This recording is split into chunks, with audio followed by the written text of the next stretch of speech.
este tema, que es prácticamente el último tema, o más bien el penúltimo, porque todavía nos queda el apalancamiento, pero este tema del apalancamiento va incorporado dentro de esta misma temática. De hecho, el mismo ejercicio, los mismos ejercicios que vamos a utilizar para este tema, vamos a usar para el apalancamiento. Por ahí en la guía aparece un tema que son los costos estimados y los costos estándar. Quiero aclarar de que esos dos temas yo siempre los pongo como un plus que me va a servir en el sentido de que la temática se desarrolle de una manera más rápida. Yo dejo esos dos temas como colchón, como comodín para completar, por decirlo de alguna manera, el ciclo, aunque no constituyen temas de esta asignatura. Son temas de costos 2, pero que yo los incorporo cuando el tiempo me lo permite. Casi nunca logramos llegar a esos temas porque basta con todo el material que estamos viendo. Y de hecho no los vamos a desarrollar. De hecho no tendríamos ya tiempo de hacerlo. Ya en el mes de junio, la primera semana, tenemos los últimos parciales y pues ya no nos quedaría mayor oportunidad de poder verlo, ¿verdad? Son temas bastante largos, llevan mucho proceso, llevan partidas y entonces todo eso no habría tiempo de hacerlo. Eso significa que terminaríamos la temática de la materia entre esta semana y la otra, ¿verdad? Terminaríamos con toda la temática del ciclo y creo yo de que de esa manera nos quedarían aún así, quiero ver, esta semana, la otra, sí, nos quedarían como una semana y media que no habrían ya sesiones de clases, sino que ustedes se dedicarían a desarrollar los ejercicios que les quedarían para el parcial, que serían los gráficos BR para varios productos y lo que se refiere al análisis marginal. Así de que hago esas aclaraciones para que todos estemos conscientes cómo va a ser la situación. Muy bien. Estamos hablando del análisis marginal, no hay que confundirlo con el análisis contributivo marginal, que es un tema que vimos anteriormente, con el punto de equilibrio. Eso es otra cosa. Aquí estamos hablando ya de otro pisto, ¿verdad? Como decía mi abuelo, este es otro pisto, que es el análisis marginal. Vamos a definir primero de a qué se refiere, qué es el análisis marginal, cuál es la utilidad que este tiene. Entonces tenemos ahí que es una técnica de análisis sumamente útil en circunstancias en las cuales se plantea una disyuntiva entre una situación actual, la cual es real y conocida, y una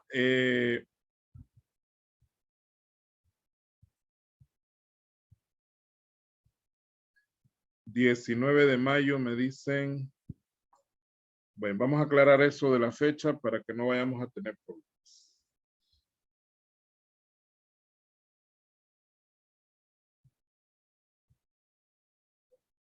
Bien, entonces si puse fecha 19 no hay problema. El 19 de mayo entonces la fecha última para entregar los ejercicios, perdón.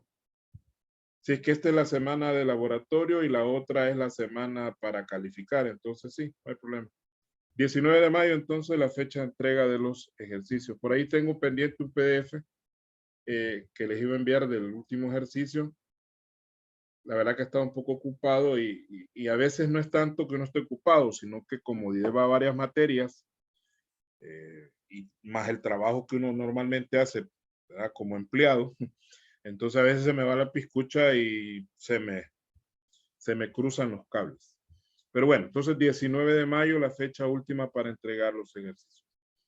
Entonces, volviendo al punto, dice que es una técnica de análisis sumamente útil en circunstancias en las cuales se plantea una disyuntiva entre una situación actual, la cual es real y conocida, y otra situación propuesta, la cual es ideal y desconocida. Es decir, ahí son dos cositas.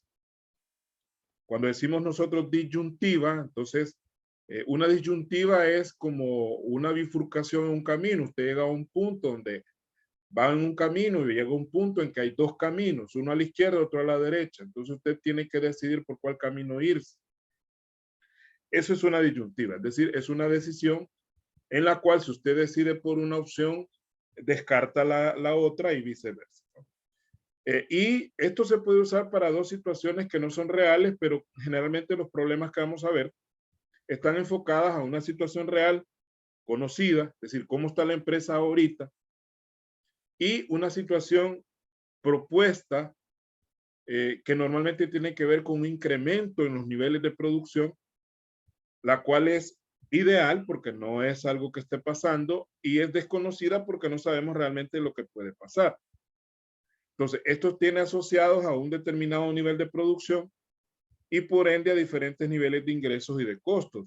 Es decir, cuando usted produce más, si bien es cierto, va a vender más y por lo tanto va a generar mayores ingresos, pero también los costos también se van a elevar. Entonces, no siempre, y eso lo decimos en la siguiente lámina, no siempre, dice aquí en general, no siempre incrementar los niveles de producción y de ventas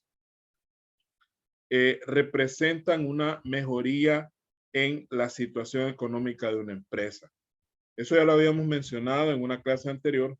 Hoy lo vamos a confirmar que no siempre producir más y vender más, obviamente, nos va a generar una mejoría en la situación económica de una empresa, ya que si bien es cierto, aumentar las ventas genera mayores ingresos, también es cierto que los niveles de costos asociados a esos niveles de ingresos también se incrementan. Es decir, yo incremento ingresos, pero incremento costos también. Entonces habría que ver hasta qué punto esos costos se incrementan con respecto al incremento de ingresos que yo espero obtener.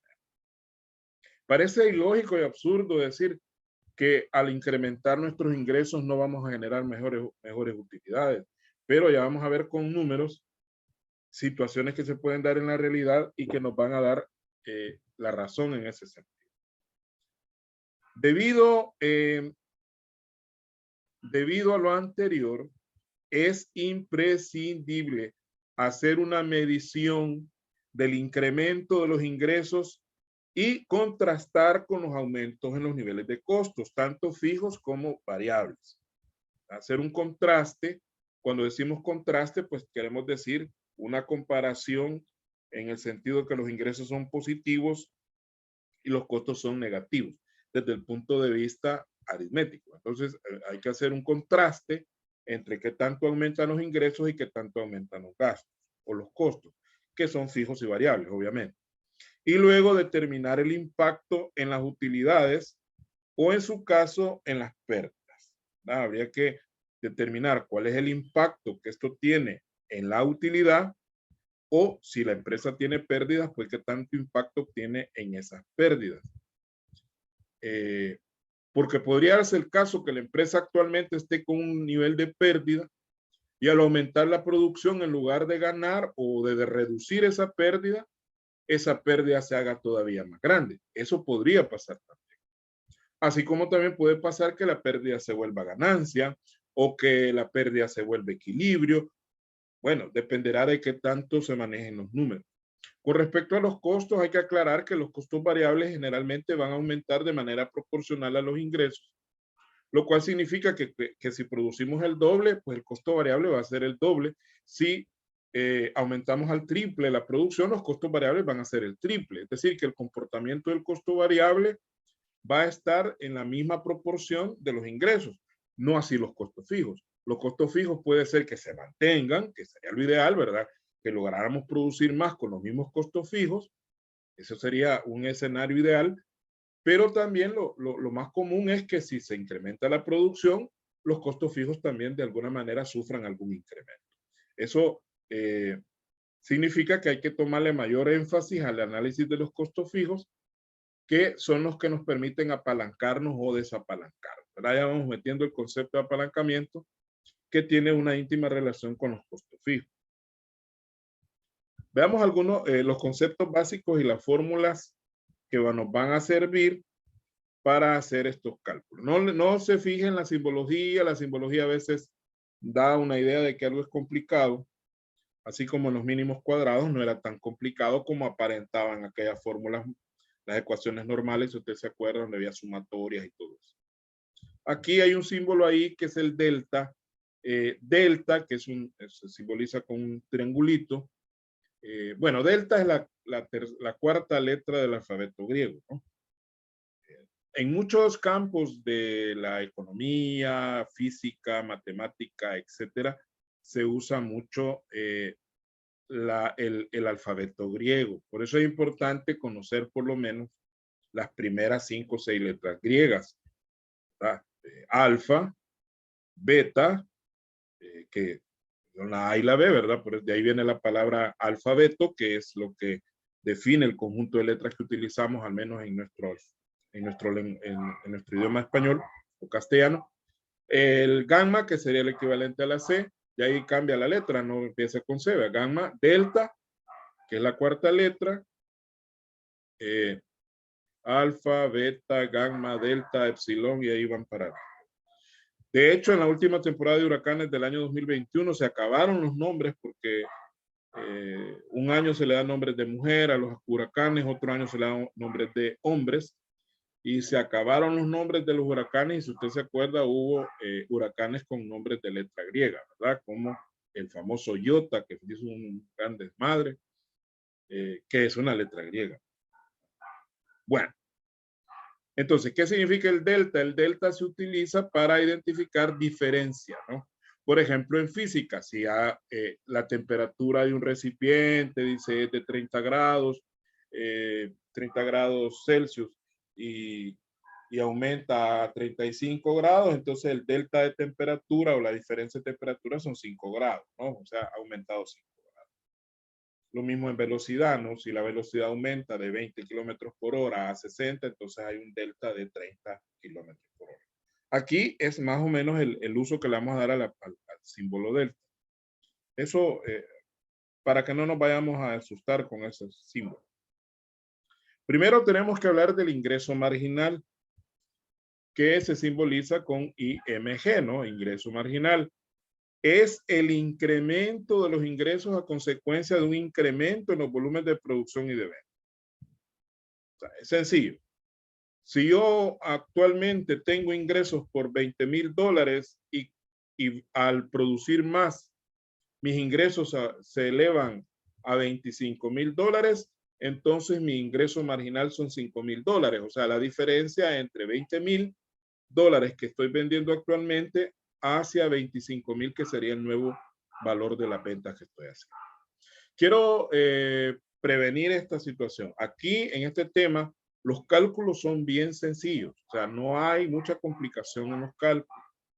Todo está en la forma que debemos analizar los números, porque no solo es de calcular, sino de analizar. Aquí hay mucho más análisis probablemente que en los temas anteriores. O sea, no es tanto el cálculo, sino la interpretación que nosotros debemos hacer de ese cálculo.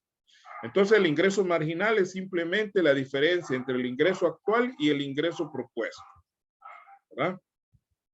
Esa diferencia es nuestro ingreso marginal, que en la mayoría de los casos va a ser positivo porque siempre vamos a proyectarnos hacia un aumento, ¿no? Queremos aumentar, no reducir la producción. ¿Podría servirnos esta técnica de análisis para una reducción? También, ¿no? Pero el ingreso ahí en ese caso sería, el ingreso marginal sería negativo porque estaríamos hablando de vender menos. Esos escenarios también se pueden evaluar, ¿no? ¿Qué pasaría si en lugar de vender 8,000 unidades ahorita que estamos vendiendo, vendiéramos 6,000? ¿Qué pasaría? ¿Cuál sería el efecto? Eso también se podría medir. Pero en el contexto de la temática que vamos a desarrollar, pues lo vamos a hacer con base en aumentos en producción. Y tenemos la fórmula. Mire, la fórmula sería que el ingreso marginal es igual al precio, que ya lo conocemos, el precio de venta, por delta Q. Ahí está el delta, este triangulito se llama delta. ¿Qué significa delta Q?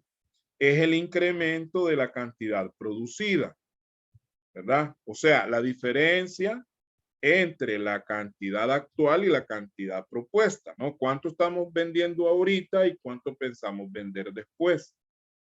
Entonces, si nosotros multiplicamos el precio por esa diferencia de cantidades, nos va a dar como resultado el ingreso marginal, ¿verdad? Donde IMG es ingreso marginal P es el precio de venta y el delta Q es el incremento de la cantidad producida. Ahora, ¿cómo vamos nosotros a calcular esa diferencia de cantidades? La fórmula es esta. El delta Q es igual a la cantidad propuesta menos la cantidad actual. Por decir algo, si nosotros actualmente estamos produciendo 10,000 unidades y la cantidad propuesta es 18,000, entonces el delta Q serían 18,000 menos 10,000 que se está produciendo actualmente serían 8,000 unidades. Ese sería el delta. Simplemente, ¿no? Restar la cantidad propuesta menos la cantidad actual. Sigamos con los conceptos. Costo marginal, que es un concepto mucho más relevante que el anterior, porque es ahí donde está el problema. El problema no está en incrementar nuestros ingresos, de hecho eso nos favorece. Y qué bonito que incrementáramos los ingresos sin tocar los costos. Eso sería formidable, pero eso solo se puede dar en una economía con demanda creciente, es decir, un mercado con demanda creciente, donde nuestro producto tenga una mayor demanda y por lo tanto nosotros pudiéramos venderlo a mayor precio, pero manteniendo los mismos costos. Eso sería lo ideal, ¿no? Pero eso no se da todos los días.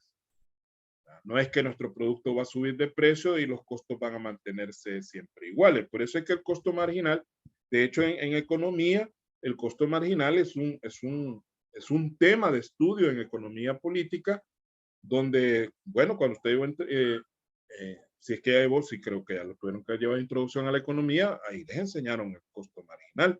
Y si por ahí llevaron microeconomía, pues ahí se retoma el concepto de costo marginal. Ahí cuando vemos todo lo que es la estructura de la función de producción. Ahora, ya en el punto de vista de la materia, costo marginal, que lo vamos a simbolizar con CMG, es el incremento de los costos a consecuencia de un incremento en los volúmenes de producción y de venta. Es decir, ¿qué tanto crecen nuestros costos a partir del hecho de que nuestra producción va a crecer? Si bien es cierto, los ingresos crecen también, pero los costos también van a crecer. Y eso es lo que nosotros vamos a medir en el costo marginal, es precisamente ese crecimiento que van a tener los costos, tanto variables como fijos. Y de ahí nos viene la fórmula. La fórmula del costo marginal es igual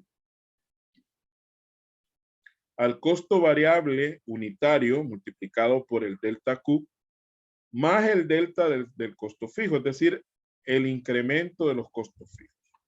Porque CMG es costo marginal, CB ya sabemos que es el costo variable unitario, el delta Q es el incremento de la cantidad producida, que también ya vimos cómo se calcula el delta Q, y el delta CF, que es el incremento de los costos fijos. Ahora, ¿qué pasa si los costos fijos no aumentan? Entonces el delta CF sería igual a 0. Y así se lo digo de entrada, si los costos fijos no crecen, en el análisis que hacemos, si el delta CF es 0, o sea, no hay crecimiento de los costos fijos, siempre, en cualquier momento, en cualquier circunstancia, la situación propuesta sería aceptada. Siempre. ¿Por qué? Porque al mantener los costos fijos a raya, al incrementar la producción, obviamente nuestra situación mejoraría de cualquier manera que lo veamos. Pero lo normal es que los costos fijos siempre sufren algún tipo de modificación al incrementar los niveles de producción. Solo en un caso donde hubiese mucha subutilización de recursos en la empresa, es donde los costos fijos se podrían mantener constantes. Voy a hacer este paréntesis porque también me interesa que usted vea, los temas los veamos de manera completa desde todos los puntos de vista. No me gusta dar mis temas así aisladamente, solo la parte, la fórmula, calculemos y qué bonito. No, hay que verlo en el contexto real. Yo no conozco todas las fábricas ni todos los procesos productivos, pero en economía hay cierta parte, porque a mí me gusta también economía. Yo les sugiero, ustedes como futuros administradores o contadores públicos deben manejar aspectos económicos, pero a profundidad para que no les den paz, ¿no? Imaginémonos una fábrica donde hay cierta capacidad instalada, se habla mucho de capacidad instalada,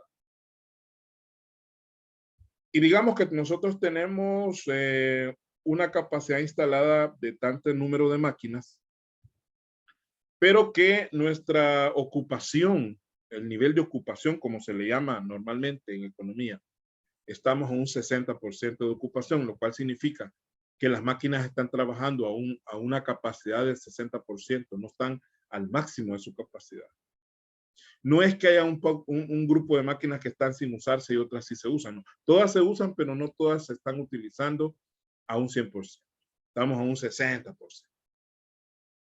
Bajo ese esquema de utilización de recursos o de capacidad utilizada, podríamos perfectamente subir la producción sin tocar costos fijos, porque lo podríamos hacer con las mismas máquinas que tenemos, dado que hay un espacio, hay una parte del tiempo máquina que no se usa, se podía utilizar para incrementar la producción. Probablemente utilizaríamos las mismas instalaciones, las mismas edificios. Es decir, no tendríamos que gastar más en alquileres, no tendríamos que gastar más en depreciación. O sea, con los mismos recursos que tenemos podríamos aumentar y los costos fijos se mantendrían relativamente iguales. Solo en ese caso es que se podría dar que los costos fijos no suban. Pero si ya estamos cercanos al pleno empleo, porque nunca se está al 100%, es difícil que una fábrica esté al 100% de su uso. Estamos a un 90%, que es lo normal, 85-90% de utilización.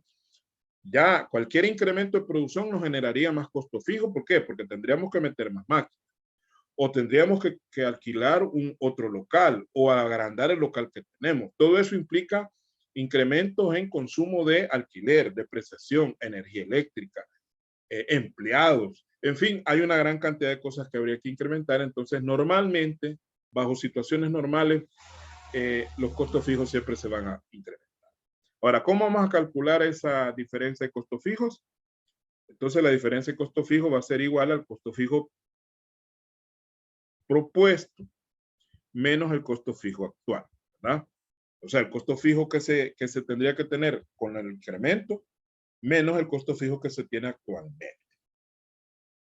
No perdamos de vista que este análisis se hace antes de tomar la decisión, no cuando ya estamos subidos en el macho, ¿verdad? Tenemos que hacerlo antes, que nos podemos equivocar.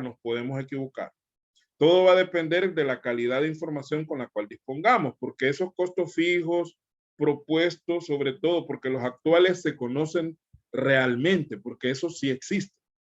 Lo que no existe es el costo fijo propuesto, eso alguien lo calcula.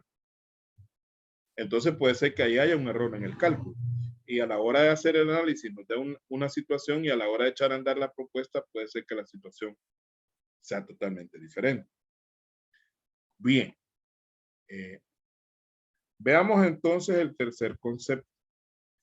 Utilidad marginal, UMG. Es la diferencia entre el ingreso marginal y el costo marginal. O sea, al restar el ingreso marginal menos el costo marginal, ¿ya?, obtenemos la utilidad marginal y constituye el aumento o reducción en la utilidad actual ante un incremento en el nivel de producción. Si la utilidad marginal nos da más de 0, obviamente da positiva, entonces quiere decir que al echar a andar la propuesta, nosotros obtendríamos mayor utilidad. Si la utilidad marginal es negativa, no quiere decir que necesariamente va a haber pérdida, sino que lo que va a haber es una reducción de las utilidades actuales. Si tenemos una utilidad actual de $1,000, por ejemplo, y la utilidad marginal nos da menos 200, entonces la nueva utilidad serían 800, o sea, 1,000, que es la actual, menos los 200 de utilidad marginal negativa. Entonces, no es necesariamente una utilidad marginal negativa, no necesariamente es pérdida, sino más bien es reducción en la utilidad actual. Claro, si esa reducción es demasiado, entonces podemos generar pérdida. Por ejemplo, si Si la utilidad actual son 1000 y la utilidad marginal nos da menos 1500, entonces al echar a andar la propuesta tendríamos una pérdida de 500, ¿no? Porque serían 1000 menos 1500. O sea, pasaríamos de 0 hacia abajo. Y desde ahí, desde ningún punto de vista, sería válido hacer lo que se pretende. La fórmula, no hay que asustarnos, la fórmula que vamos a usar más es la primera. Utilidad marginal es igual a ingreso marginal menos costo marginal. Pero de ahí se deduce otra fórmula un poco más completa porque lleva todos los elementos involucrados. Y hacemos un proceso aquí matemático. Mire, decimos, la utilidad marginal es igual al precio por delta Q, que precio por delta Q, nosotros sabemos que eso es igual a, este es el ingreso marginal, ¿verdad? Solo sustituimos ingreso marginal, menos costo variable por delta Q más diferencia de costo fijo, que este es el costo marginal. Lo ponemos entre corchetes porque este valor tiene un signo negativo al principio y hay que respetar la ley de los signos. ¿Ah? Entonces, repito, el ingreso marginal es precio por delta Q y el costo marginal es costo variable por delta Q más delta CF. Entonces, como vamos a eliminar los corchetes, entonces menos por más da menos y menos por más da menos. O sea, la diferencia de delta de CF se vuelve negativa. Luego aplicamos factor común acá. Aplicamos factor común. Buenas noches a todos. Aquí aplicamos factor común, que es el delta Q. Entonces nos queda precio menos costo variable por delta Q menos delta CF. Esta sería otra ecuación o fórmula para obtener la utilidad marginal si queremos involucrar todos los elementos que la constituyen. Pero, repito, en estos casos nosotros vamos a utilizar directamente la fórmula general, que es la fórmula más sencilla, que es simplemente restar el ingreso marginal menos el costo marginal. ¿Por qué vamos a usar esa fórmula? Porque previamente ya, habremos calculado el ingreso marginal y ya habremos calculado el costo marginal, entonces simplemente hacemos la resta y nos da la utilidad marginal. Pero si queremos darle un poquito más de análisis, entonces llegamos a esta fórmula que la podemos todavía simplificar más, porque usted sabe que el precio menos el costo variable unitario es igual al margen de contribución.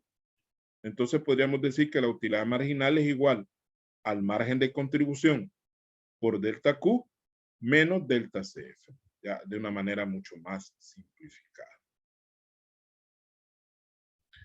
Pero también es importante hablar de los criterios de decisión.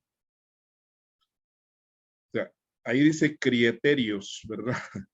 Son criterios de decisión. Pues sí, usted ya calculó el ingreso marginal, calculó el costo marginal y calculó la utilidad marginal. Entonces, con la utilidad marginal vamos a tomar la decisión. Y esas decisiones van a depender del valor que obtengamos de la utilidad marginal. Veamos. Primer criterio de decisión, ojo con esto. Si la utilidad marginal es negativa, se rechaza la situación propuesta. Bajo ninguna circunstancia podemos aceptar una situación propuesta en la cual nos dé una utilidad marginal menor a 0, es decir, negativa. Si la utilidad marginal es menor que 0, entonces eso significa que vamos a rechazar la propuesta. ¿Pero por qué? ¿Por qué razón? Hay una explicación. La explicación es la siguiente. La utilidad marginal negativa significa que al vender más, la utilidad se vería mermada y por lo tanto sería contraproducente. Una utilidad marginal negativa significa que la utilidad actual se vería mermada. Mermar es reducir, ¿no? No se usa mucho ese término, es un poco arcaico, pero es válido, mermar, una merma.